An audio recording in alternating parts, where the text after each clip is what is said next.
What is going on, y'all? Welcome back to the channel. So today we're going to show you how to buy your first house. We get this question asked a lot because people really don't know. And we've had friends call, we have other people call, and they really don't know the exact steps to take to go out. What do I do? Where do I even start? And doing all that. Yep, it's an unknown process for a lot of people. So today we want to break it down for you, make it super simple so you can buy your first home. Right, so step number one that you're going to do in this process is go out and get a pre-approval letter from a local bank. And what I mean by that is they're going to pull your credit, they're going to look at your debt to income ratio, credit card debt that you may have, and this is basically where they tell you that you are pre-approved up to $200,000, $300,000, and this allows you to know the budget for the house that you are going to look at when buying. Yeah, and then also it shows that you're serious too because you've already made the initiative, you already have that pre-approval letter whenever you show up to your agent or you show up to a new house that you're looking at because you're already pre-approved for that amount to be able to buy it. Right. And then, when you find that local banker, and if you don't have one, that's a good step too, is to go ahead and find your local banker, and then they'll be able to help you through the whole pre-approval process and let you know more in depth of what that entails. And once you get pre-approved, do not go out there and finance anything else. Don't go out there and buy furniture, finance furniture. Especially if you're under contract on a home, don't go out there and buy anything or finance anything during this process of buying a home. Right. And why is that though?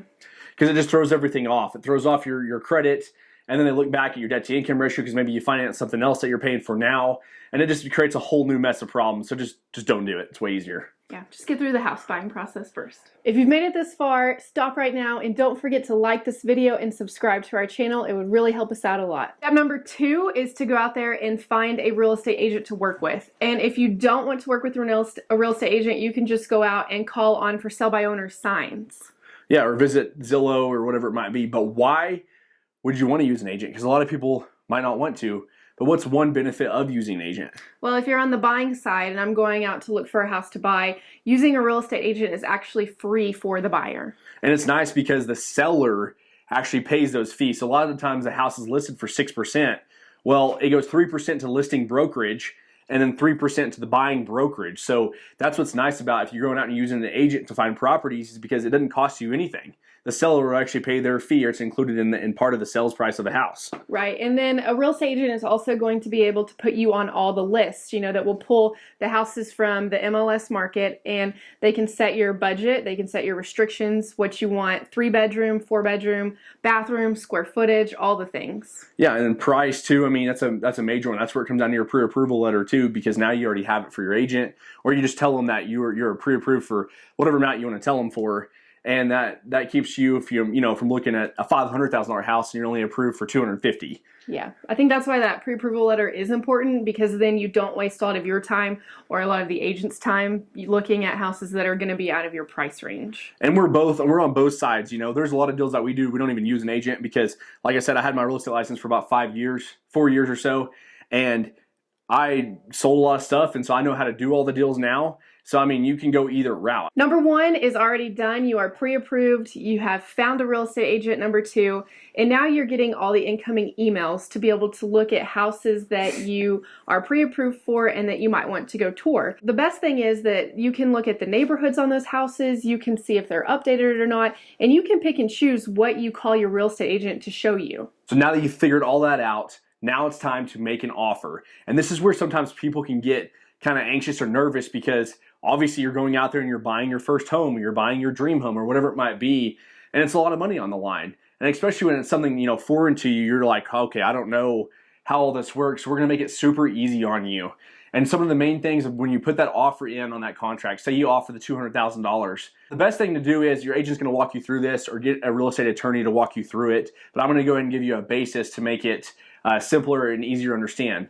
So one thing they're going to ask you is your good faith money, or you've heard earnest money. You're going to go ahead, and usually what we do is 0.5% to 1% of the sales price. And obviously if it's a really expensive home, I've seen people put down quite a bit of cash. It could be 1 to 2%.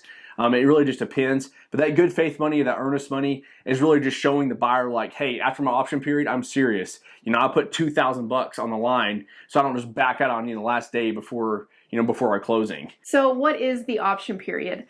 Typically, the option period fee is around $150. And what it is, your agent will talk to you about this, but we like our option periods to be anywhere between 10 to 12 days because that gives you, as the buyer, enough time to go and get all of your inspections done. Your foundation, if there's any cracking, you can run a camera line for the sewer test. You just want to make sure that you're not getting into something bigger than you can tackle when you buy this new home, since it is your first time process. And the option period is great for time allowed to be able to do that and make sure everything is good with the house on your end of things. Yeah, and it also gives you that option too, because you're pretty much telling the seller that, hey, you know what, I'm going to give you $100 or $150, whatever that amount is that you want to give them, and it can still be credited back to you at the closing table if you make it to closing, obviously, if you don't back out. If you do decide to back out, right, all you're going to lose is that $100 option fee during those 12 days. Because what happens is you might go and order an inspection. I had a friend recently do this, order an inspection. Well, the whole house was structurally not, it was sinking or settling in a lot of places. So he's like, well, I'm going to back out. Well, all he lost was his inspection fee he had to pay. And then, of course, the $100 option fee. Versus you don't lose that $2,000 earnest money that we just talked about a minute ago. And so that's what the option period is. It gives you the ability to be able to back out of that contract and get all those inspections done that you need to get done during that time frame. Yep. And I think too, the reason that we like 10 to 12 days is because that just gives the inspector and everyone enough time to make sure that this is the decision and to fully know that everything is structurally sound with the house and all the details. So another thing too, during the option period, you're also going to get the survey of the property, so you can look on there to make sure there's no other easements, different things like that, because usually a survey of property, depending on the size, it could range anywhere, but just say an average size home here in Amarillo can run anywhere from, say, $400 to $500 for the survey. But it's nice to have that because you can look at that, double check that. Also, your home inspection too on an average size house can run anywhere from $350 to $450 and upwards of that, depending on what all you order. And then the same thing, a camera line test can run anywhere from $150 to $250, depending on the plumbing company that you're using out there. Yeah, and so now say that you've made it through all of those steps. Typically, what as far as closing costs and title company and all that stuff, who gets to typically pick that, buyer or seller?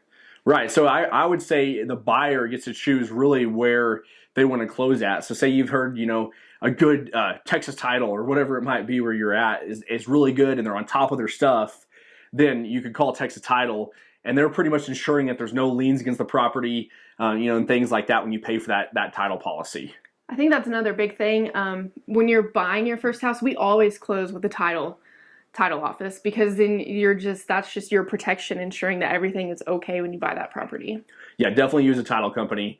It's worth the money, and then you're getting that house, ensure that there's no liens against it and all that good stuff. Yep. Even if you're doing it for sell by owner, if you're not using an agent right now, I still suggest to do that. All right, this is one of the biggest ones too. Okay, so say you make it through the option period. Once you get to the option period, we always order our appraisals and actually move things forward, right? So say you get down to the very end and it's the last day, you're super excited, you close at 4 p.m. today.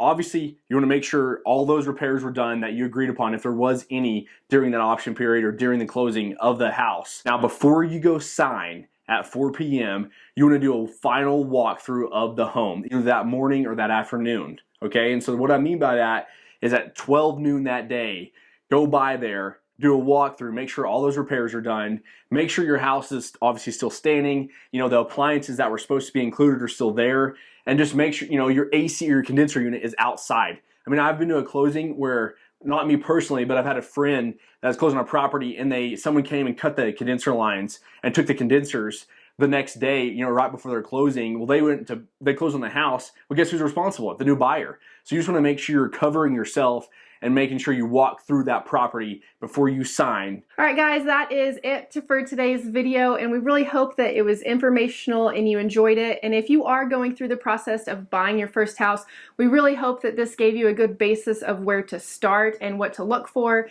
and we hope that you can move forward. And if you have any questions at all, ask us. We didn't want to bore you with the whole 45-minute video of going through the whole real estate contract, but we did want to touch base on some of the most important steps to get started and go through the home buying process. So thanks for watching, y'all. Have a good one.